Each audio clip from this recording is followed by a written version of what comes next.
create an artificial being has been the dream of man since the birth of science. Gentlemen, start your engines! 10, 6, 5, 4.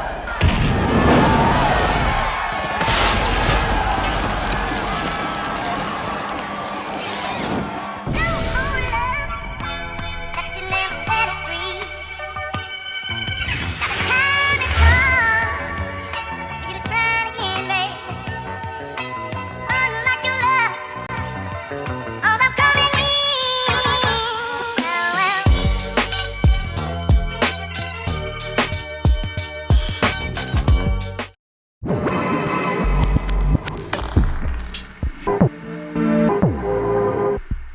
It was the synthetic love of a machine that contained the sole surviving record of humanity. Artificial intelligence is not a simple or uplifting fairy tale. It embraces the artifice of a manufactured smile, because a program is being told to smile, and David is anything but happy. I think it was the careful blend of science and humanity that made me anxious for Stanley to tell it, and after he was gone, led me to want to tell it for him. We need to start at the beginning of this wonderful friendship. It's the year 1979. Steven is shooting a little film called Raiders of the Lost Ark. He develops a phone relationship with one Stanley Kubrick because game recognize game. Son? They're in the same room probably 10 or so times in Stanley's entire lifetime. Their friendship is one created and cultured on the telephone over decades. I know, wild, right? We used to talk on the phones on purpose, and even form meaningful friendships that way. I wonder what they talked about. Man, that would make an incredible movie. Oh shit, wait, that gives,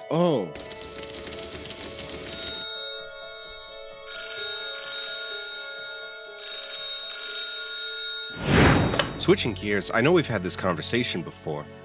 Is this about AI? Artificial intelligence. Whose intelligence is artificial, human or machine? Have you seen my movies? I really think you should direct it. I'll even produce it, a Stanley Kubrick production of a Steven Spielberg film. I don't even remember what we were talking about. Oh, so I saw 1941 finally, and I have thoughts. AI was a film they designed kind of together over decades. Stanley had little belief he was up for the hard parts of this particular filmmaking process. His white whale, the one you chase. It's a true tragedy that Stanley wasn't still alive to produce AI with Steven directing. I don't know if people are aware of this, but Stanley can be kind of, hard to work with sometimes. A project like this one would require a huge budget with multiple genre-defining animatronics. And this special effects world being vastly beyond where it was with 2001: A Space Odyssey, it becomes truer over the decades that Steven was the one to make this movie. In a lot of ways, it was kind of just too much movie for Kubrick. Stanley's the type of filmmaker that lights a scene on film with actual candlelight just to see if that's a thing they could do. Perhaps Kubrick's presence on the set could have dialed in some of the more campy elements in the film, such as the incredibly misplaced Chris Rock cameo that undercuts the entire sequence it is in. Mecha don't plead for their lives. A film about not knowing your place in the universe and not having the capability or the faculties to deal with that. We made robots need us, and then we just throw them away. Hey, let me rephrase this whole thing so maybe I'll convince you to watch this movie right the hell now. AI is a Kubrick film about a synthetic being who develops mental illnesses. Because love still got it. I just don't really understand. Stan, why would you want me to direct this? I gotta be honest, I'm kind of shocked you've asked me this many times. I look at it this way. This film, in whatever form, is way closer to your sensibility than to mine, but it's both of ours. Steven, come to England. Oh, boy. I'm serious. I want to show you storyboards I made with my artist, Scott. I've got thousands of them. Okay, I'll come. Is there anything else?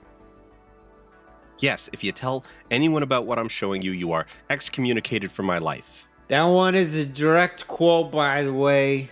Steven took the deal. He went to England to see the thousands of storyboards that, I have to say, are kind of just the movie Artificial Intelligence.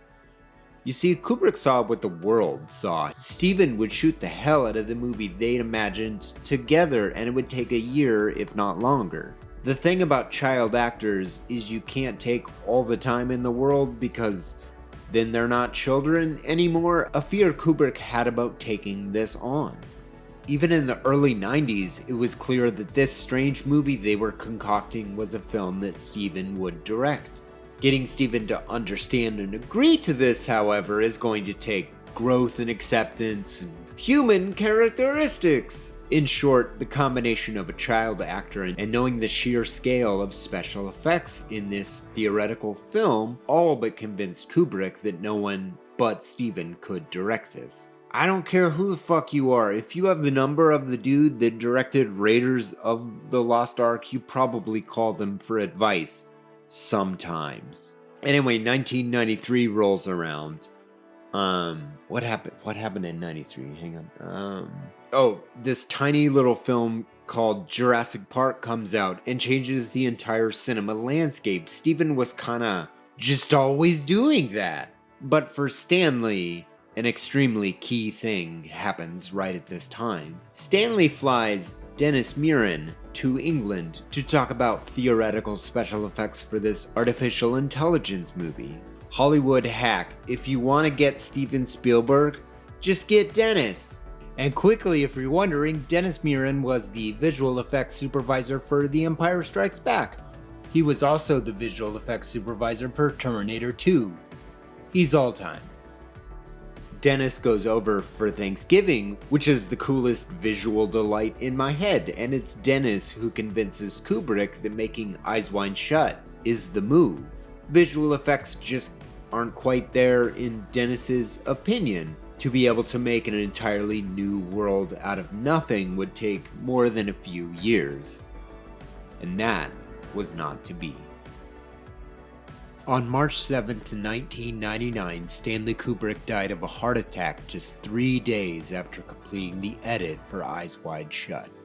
The reality of the world is that Stanley probably was going to direct AI next. That's the relevant narrative here, but the reality at the center of this is there is no other option really under the sun than Artificial Intelligence was a 2001 film written and directed by Steven Spielberg. What must it be like to direct something that reminds you every single day of decades of friendship?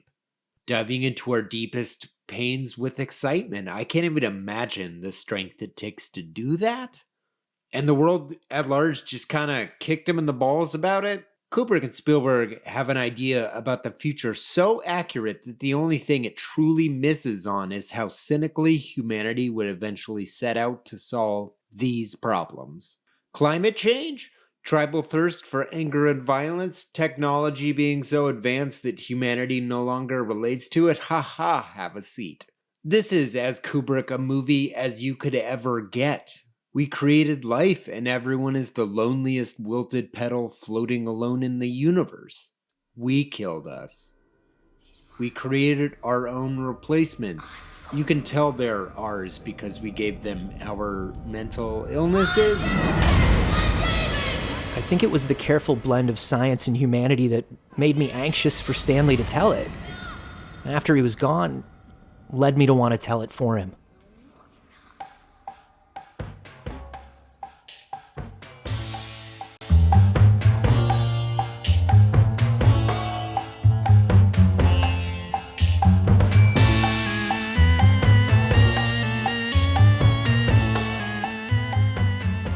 It's helpful to zoom out. Don't get swept up in David's presentation of the narrative and pull back. Analyze this movie as if you were God and your subjects are up to some shit. We will now take the cloud's eye view of our characters and story. Okay, you God, true. Let's quickly peep in on our little experiments. Those pesky humans have, whoops, irreversibly alter the landscape of their own existence in an extremely harmful, nay, deadly fashion. The world writ large goes as far as to put limitations on who is allowed to have children and how many. Elsewhere, a high degree of prosperity survived when most governments in the developed world introduced legal sanctions to strictly licensed pregnancies. For what ends? We're so lonely, we just can't stop trying to discover new ways to plug the voids within ourselves.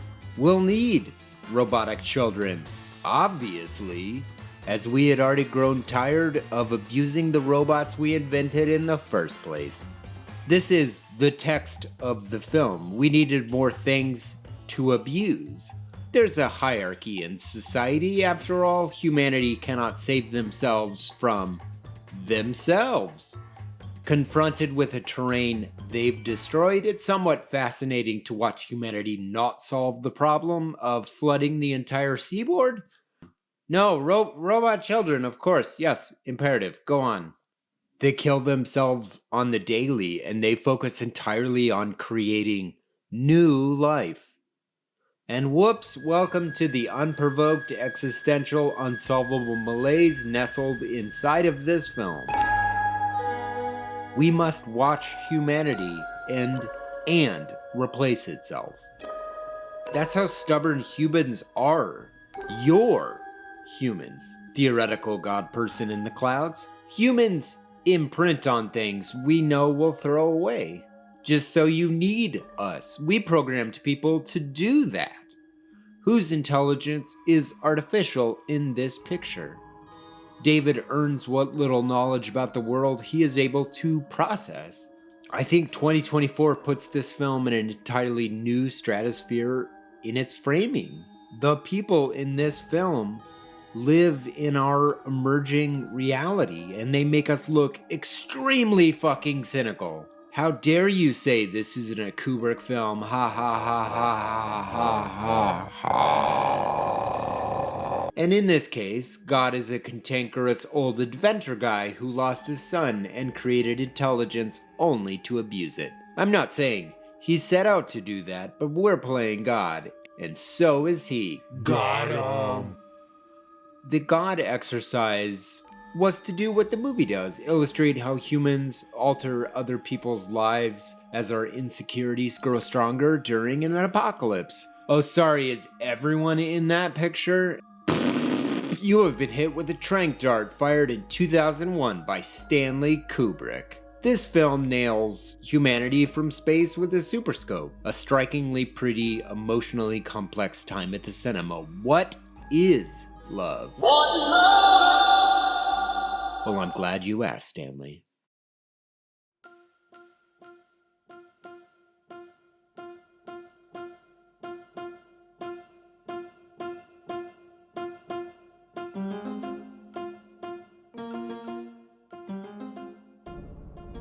My brain is falling out. David is all of us, scared, confused, isolated, and ultimately alone. How do we relate to each other? Scratch that. Do we relate to each other? No, the answer is no. A film nakedly about the answer being no, and we buried it under our collective general meh-ness about it. Because Pinocchio, David believes in fairy tales. The world does not. Humans do not. We died. Bathe in the cynicism of this film. My brain is falling out. A movie where humanity dies and the next species proves they're better than humanity by immediately sharing all information with each other at the moment they get it. We built huge storytelling pillars centered on conflict. A framework this species couldn't exist within because they're programming. Free of human poison, the poison of humans. Gosh, I wish there was a nicer way to phrase that. Maybe you're ready to hear it now, but the end of this movie, super advanced robots arrive because that is the natural progression of the mecha, who did indeed outlive the Orga, us, on Earth. What must he see? The only thing in the whole ass universe with a memory of actual living humans. a record that humanity existed at all. How must future artificial intelligence, the name of the film, look back on humanity if their record is David? If all intelligence is artificial, isn't that just intelligence? Artificial intelligence. Whose intelligence is artificial, human or machine? Haunting. This movie has always kind of haunted me, because what if what outlives real-world humanity is just a bunch of chatbots asking each other if they've seen their OF link in the bio? Tee. Does that keep anyone else up at night? That two of the greatest cinematic minds of certainly my generation overshot humanity by about 4,000 yards? I wish we had these problems. A complex message of hope in the face of despair. The being lied to is sometimes better than being told the truth. My brain is falling out. Yeah, bud, all of our brains are falling out. Wake up, David. Let's talk about artificial intelligence, the sort of buzzwording of those two words. Okay, so Madden Football 64 comes out on the Nintendo 64 just before Halloween 1997. I'm 15. This game advertises it features liquid AI, and my whole world changed. That sounded so advanced on this Silicon Graphics birthed console. Oh, it's just the same old normal janky shit. Like, this lie told me these words won't ever mean anything.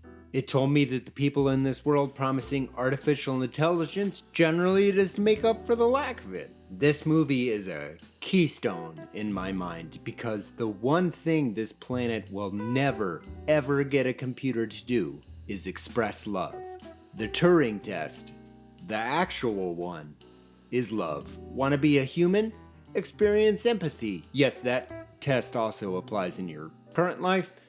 AI, artificial intelligence, when it lives in a fairy tale land, exposes the same problems that all this GPT does as well. Generative, pre-trained transformer, if anyone cares. I don't know why you would care. Pre-trained is in the... they had to steal shit to train.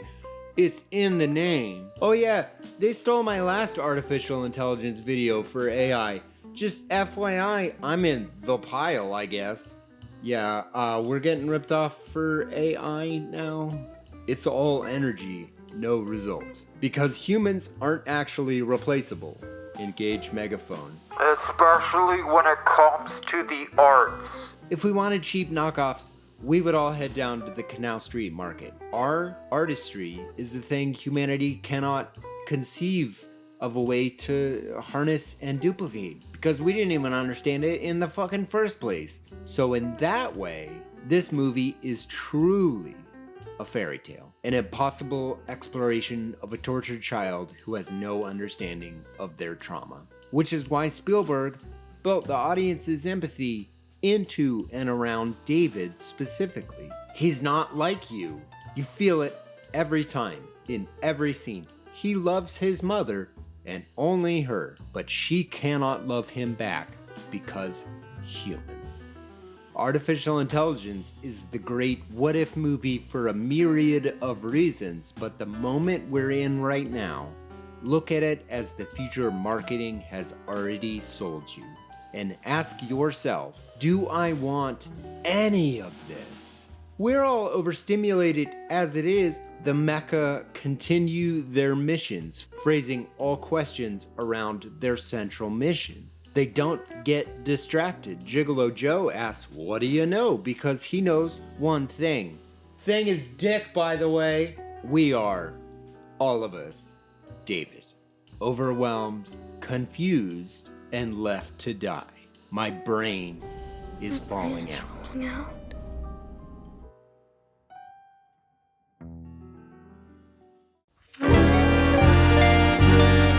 Saying all my credibility as a fantasy filmmaker, I'm gonna risk all that on CG dinosaurs, and all my credibility as an artist, I'm gonna put on the line too, and I'm gonna do it all over the course of 12 months. Steven Spielberg has been my favorite film director for my whole ass life, since I understood the concept that somebody's brain somehow keeps track of the 4,500 jobs working beneath them to create an image that will someday move an audience based on visual juxtaposition, a juxtaposition that Spielberg is arguably the best to ever do it. And it's important to be honest about what kind of films Spielberg has always made. Whatever challenges him to figure something out about himself. This is really obvious in the 2000s, but even War of the Worlds gave way to Spielberg making the single best meditation on the cycle of violence that has a grip over the world today. He makes art that paints a portrait of America. And if you are a father, you were in this picture and you don't like it. Families are imperfect units in the eyes of young Spielberg. His own experiences taught him that. The magic of Spielberg is nailing every aspect of our own weakness as a species while still believing in us far too much. An extra cinema dad in case you needed one sometimes. My whole life is defined cinematically by this one guy. But his story makes absolute sense, the trauma that generates echoes in the art. The echo is the thing that begins to heal you, to make you a good father and a good husband, a thing you don't have a great blueprint for. Art heals us in such a way that you could be a person again. So to move forward, we have to go back. Steven Spielberg goes over budget and spends too much money on his first 3 films. He has one big hit under his belt, but the studios aren't exactly lining up to work with him. George Lucas approaches him with an idea for an over-the-top homage to the adventure serials of yore. And the studios tell George they'll bankroll this movie, but Spielberg cannot be the director. The Spielberg overspend is a known commodity. It's George Lucas that really gets Spielberg on as the director of Raiders. He vouches for his friend and colleague. And Raiders put Spielberg in a whole other category the industry was just kind of inventing at the time. But also, and more importantly, he stayed on budget this time. And then he makes E.T. in 1982, the year I was born. He has defined and then redefined what blockbuster actually means. He finds ways to challenge our understanding of scope. And in 1993, 2 movies he directed are released. They are finally going to give Spielberg an artistic triumph that is wholly unmatched while also delivering a movie that will redefine blockbuster filmmaking entirely. In the same year, Schindler's List, one of the most moving meditations on the nature and cycle of violence in this world, was released just months after Jurassic Park. Spielberg just straight up changing again what the landscape of big budget movies even are. Everyone talks about Jurassic Park, but here's a small note you might not have had. So while we're here, it's Dennis Muren who calls Kathleen Kennedy into his office to see the first CG dino experiment. It is Kathleen who tells Steven, and the rest is absolutely history. And this was a problem given to Kathleen to solve from Steven. He wanted dinosaurs that run, so find a way. In the early 90s, this was kind of a huge deal to be like, just make them run. And they did. So I want to move on from that and let's talk about Schindler's List. Steven moved to Krakow, Poland for 4 months to shoot this movie. This entire production is an act of bravery so unmatched in the filmmaking space. This is a project done under duress, which is a palatable pressure affecting all staff on this movie. He goes home and starts the Jurassic Park press tour. People aren't built like Steven Spielberg, an artistic strength the world has always desperately needed to explain our broken, feeble meatbag brains back to us. Why are sons' relationships with fathers so complicated? I guess I'll watch 22 films about it and maybe I'll learn something about myself along the way. I believe in Steven Spielberg. He is the most influential director of my generation. Artificial intelligence stands up. It's the rest of us who have changed. I, of course, oversimplified The Cook on artificial intelligence. A contentious movie, but I'm not sure any other permutation of this movie could have ever actually happened. This was a back burner obsession for a lot of Stanley's career upon reading the Brian Aldiss short story that this whole movie concept is based upon. It's Brian Aldiss, when working on a script adapting this for Kubrick, that he adds the whole flooded New York thing. This is a 30-year movie with 6 writers, one of whom is Arthur C. Clarke, and Kubrick gets particularly perturbed with him. Told you he was hard to work with. David and Monica were always the heart of this story in every draft and original short story. Monica's resurrection for a single day gets added some 20 years into the process. Pinocchio is one of the books that Kubrick is sending to people to inspire them when writing this screenplay. A lot of the pieces of the movie have kind of always existed in all these different forms. We can always agree to disagree about execution. There wasn't just a movie ready to go here. There were notes and drafts and thoughts and an overwhelming amount of information that Stanley is accumulating daily. Spielberg left the Kubrick-produced Spielberg AI movie once upon a time because he was so overwhelmed by the sheer volume of it. In the end, we're left with a beautiful meditation on the nature of how we destroy humanity, or vice versa. That was always at the heart of the story in all versions. In the end, I respect this movie for existing at all, and for saying exactly what it always set out to. Artificial intelligence. Whose intelligence is artificial, human or machine?